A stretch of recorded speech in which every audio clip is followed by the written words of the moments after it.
Brooke and Miriam and Gabriella and Raheel and Sue Ann.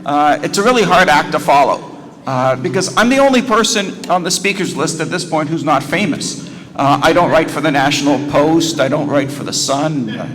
I'm just some guy living in Toronto. So the question is, what am I doing here? It goes back to actually something involving Sue Ann.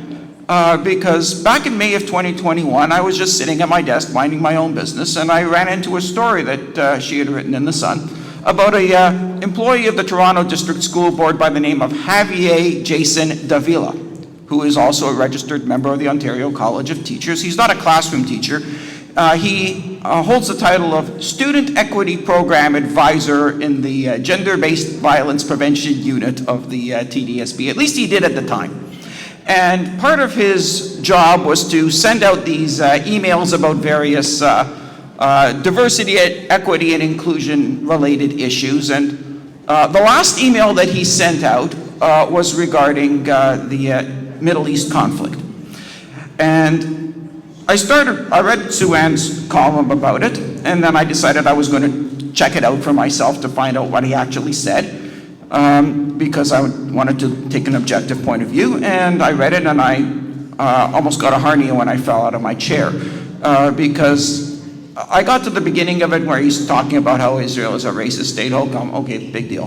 Then he starts advocating for boycott, divestment, and sanctions against the state of Israel. I thought, okay, well, that's getting a little bit farther along the line. And then we get to the end, where he lists what he calls a curated list of references, and we have, I counted 5 separate references to the Popular Front for the Liberation of Palestine, which is a designated terrorist organization. So let's step back and put this kind of in the form of a Dilbert cartoon.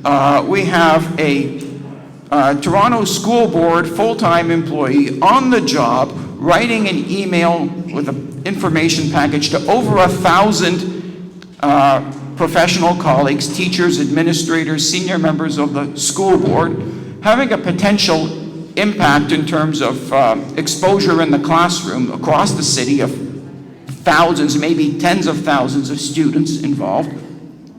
And here he is recommending as classroom resources the archive of the Popular Front for the Liberation of Palestine propaganda library. And I said, this is just beyond the pale. It's unacceptable. I fell off my chair. So I took a leaf from Brooke's page and did what I hope that everyone would do in this room, which is I fired off a letter to the College of Teachers. And this is something that you don't have to be a lawyer with 20 years of experience to do. When you encounter a situation like that, there's nothing that stops you from going to oct.ca, Ontario College of Teachers, and writing in and saying, we've got a problem here, Houston. You need to investigate this. And as it turned out, and I'll just give you a little bit more of this anecdote, about 6 weeks later, I get a phone call from the College of Teachers, and they say, we received your complaint and we're ready to act on it, but we've got a little snag. And I said, what's the snag? Well, B'nai B'rith has also written in, and they want to be the party that's running the complaint. And I said, okay, so tell me more. And they said, well, the way this works is, here at the college, if we have 2 members of the public writing in to complain about the same teacher and the same overall transaction, we typically accept the complaint that comes in first, and that would be yours. But B'nai B'rith is very desperate. They want to be taking the lead. So I said, all right, well, I certainly don't want to be the stick in the mud who stands between B'nai B'rith and running the show on something that they consider to be very important to them. So after some back and forth negotiations, we agreed to be co-complainants, but they would actually be writing the materials.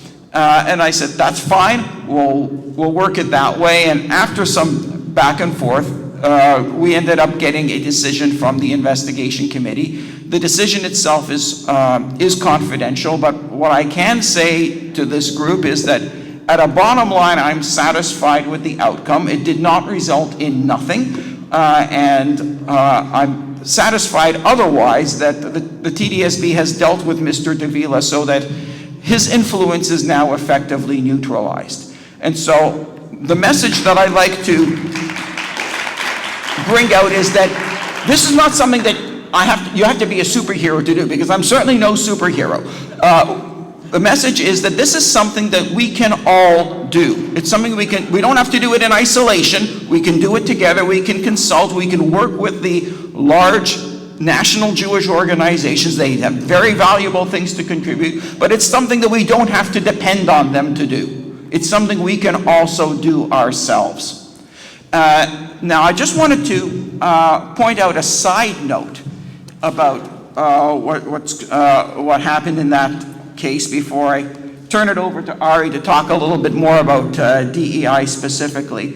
And that's what happened in the collateral part of the Davila story, which is as soon as this came out, he was put on home assignment by the school board, which home assignment is kind of like paid exile from the board, by the interim director at the time, whose name was Karen Falconer.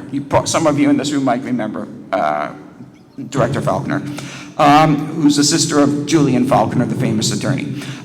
So Karen put Davila on home assignment, and then there was a former superintendent of another school board in Ontario who wrote on her blog that Falconer had put Davila on home assignment because either she herself was Jewish or she was put up to it by one or more Jewish trustees or city councilors.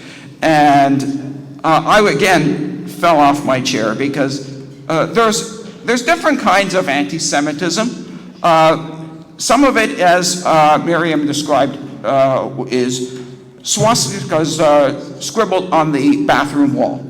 And I'm not underrating that. That can be a serious item. Swastikas in the snow is a serious issue. But what really bothers me is when anti-Semitism comes from the respectable quarters.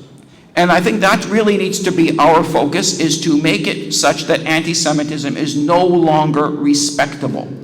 And when we have a former school superintendent writing in public that when the director of education encounters a situation like this, what she really needs to do is reach into her desk drawer, pull out her yellow start, snap it onto her jacket, and then close her office and go home because she's not qualified to make a decision about an anti-Semitic incident because she's Jewish and therefore conflicted.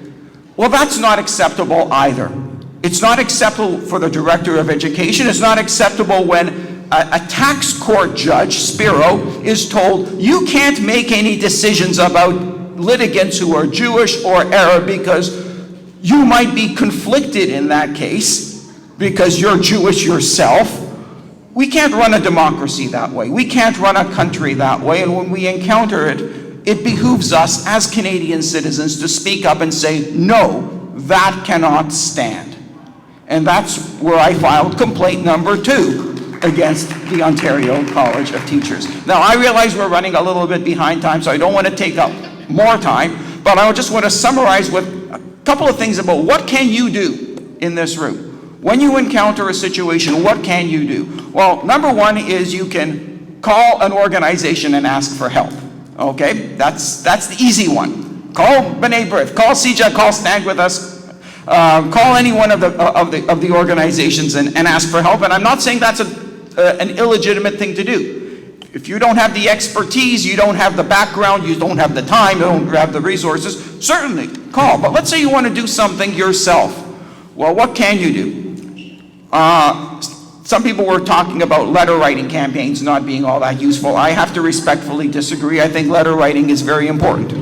Secondly, delegate.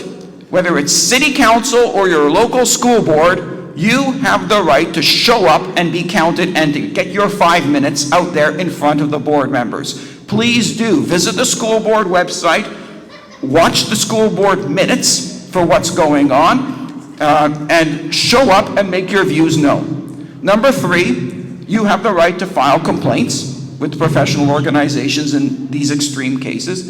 And number 4, perhaps most importantly, you have the right to gather information. It's difficult to express an opinion if you don't have the underlying facts. So please, use our freedom of information laws. We have them at the federal level. I filed information requests regarding Laith Maroof. Use them at the provincial level.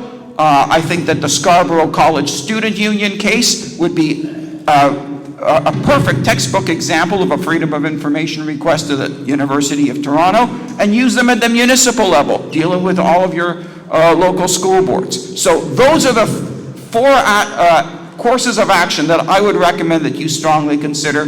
Freedom of information requests are $5 a piece. They're the best investment in truth and democracy that you can make. Thank you. All right, over to you.